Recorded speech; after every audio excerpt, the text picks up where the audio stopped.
ஸ்ரேயாஸ் ஐயருக்கு நேர்ந்த அவமானம். எல்லாவற்றையும் நம்பி ஏமாந்த மக்கள் கேப்டன்.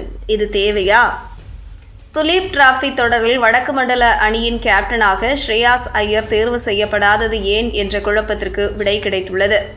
ஆசிய கோப்பை தொடருக்கான இந்திய அணியில் இடம் பிடிக்க வாய்ப்பு இருந்ததால் ஸ்ரேயாஸ் ஐயர் துலீப் டிராபி தொடரில் கேப்டன்சியை ஏற்க முன்வரவில்லை என்று கூறப்படுகிறது. IPL தொடரில் பஞ்சாப் அணியின் கேப்டனாக முன்னின்று ஸ்ரேயாஸ் ஐயர் ஆடிய ஆட்டம் ரசிகர்களை வியக்க வைத்தது. இதனால் ஆசிய கோப்பை தொடருக்கான இந்திய அணியில் ஸ்ரேயாஸ் ஐயர் இடம் பிடிப்பார் என்று எதிர்பார்க்கப்பட்டது. ஆனால் அஜித் அகர்கர் தலைமையிலான தேர்வுக்குழு ஸ்ரேயாஸ் ஐயரை தேர்வு செய்யாமல் புறக்கணித்துள்ளது. ஸ்ரேயாஸ் ஐயரை தேர்வு செய்யாதது இந்தியா மட்டுமல்லாமல் வெளிநாட்டு ரசிகர்களையும் அதிர்ச்சியடைய செய்திருக்கிறது. ஸ்ரேயாஸ் ஐயர் தேர்வு செய்யப்படாமல் நிராகரிக்கப்பட்டதற்கு இந்திய முன்னாள் வீரர்கள் அஸ்வின், ஆகாஷ் சோப்ரா உள்ளிட்டோர் கண்டனம் தெரிவித்தனர். அது மட்டுமல்லாமல் மாற்று வீரர்களுக்கான பட்டியலில் கூட ஸ்ரேயாஸ் ஐயர் தேர்வு செய்யப்படவில்லை.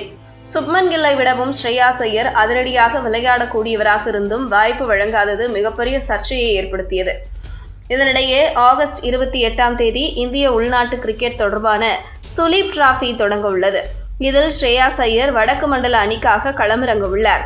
ஷர்துல் தாக்கூர் தலைமையின் கீழ் ஸ்ரேயாஸ் ஐயர் விளையாட இருப்பது அடுத்த சர்ச்சையை உருவாக்கியிருக்கிறது. இதுகுறித்து விசாரித்த போது துலீப் டிராபி தொடரில் ஸ்ரேயாஸ் ஐயரிடம் வடக்கு மண்டல அணியின் பொறுப்பை எடுத்துக்கொள்கிறீர்களா என்று கேட்கப்பட்டுள்ளது. அதற்கு ஸ்ரேயாஸ் ஐயர், ஆசிய கோப்பை தொடருக்கான இந்திய அணியில் தேர்வு செய்யப்பட்டால் என்னால் விலக வேண்டிய சூழல் நேரிடும். இதனால் மற்ற வீரர்களுக்கு கேப்டன்சி வாய்ப்பை கொடுங்கள் என்று கேட்டுக்கொண்டுள்ளார். இதன்பின் ஷர்துல் தாக்கூர் கேப்டனாக அறிவிக்கப்பட்டுள்ளார். ஆனால் ஸ்ரேயாஸ் ஐயர் ஆசிய கோப்பை தொடருக்கான இந்திய அணியில் சேர்க்கப்படவில்லை. இதன் மூலமாக ஸ்ரேயாஸ் ஐயர் அதிக நம்பிக்கையுடன் இருந்திருப்பது தெரியவந்துள்ளது. அவருக்கு ரசிகர்கள் பலரும் ஆறுதல் கூறி வருகின்றனர்.